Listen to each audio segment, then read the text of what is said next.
ಆಕಸ್ಮಿಕವಾದ ಜನ. ಬದುಕು ಎನ್ನುವುದು ಅನಿವಾರ್ಯ. ಒಂದಲ್ಲ ಒಂದು ದಿನ ನಾವು ಬದುಕಬೇಕು, ಸಾಧಿಸಬೇಕು. ಈ ರೀತಿಯಾಗಿ ಜೀವಿಗಳು ಯೋಚಿಸುತ್ತವೆ. ಮರಣಕ್ಕೆ ಯಾವುದೂ ಭಯಪಡುವುದಿಲ್ಲ, ಅಂದರೆ ಅದು ಸಹಜವಾಗಿ ಬರುವ ಕ್ರಿಯೆ. ಆದ್ದರಿಂದ ಲಯ ಮತ್ತು ಸೃಷ್ಟಿ ಕನಿಷ್ಠವಾಗಿದೆ. ಪ್ರಪಂಚದ ಜೀವರಾಶಿಗಳನ್ನು, ಪ್ರಪಂಚವನ್ನು, ನಿಮ್ಮಿಬ್ಬರನ್ನು ಪಾಲಿಸಬೇಕಾದ ಮಹತ್ತರವಾದ ಹೊಣೆ ಹೊತ್ತವ ನಾನು.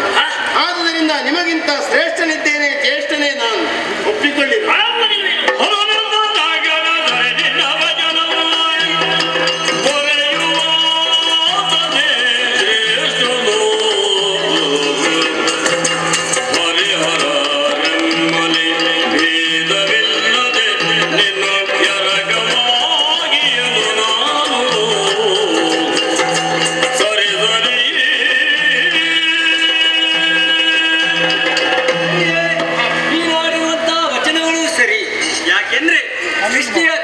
ಕ್ಷಣಿಕವಾದದ್ದು.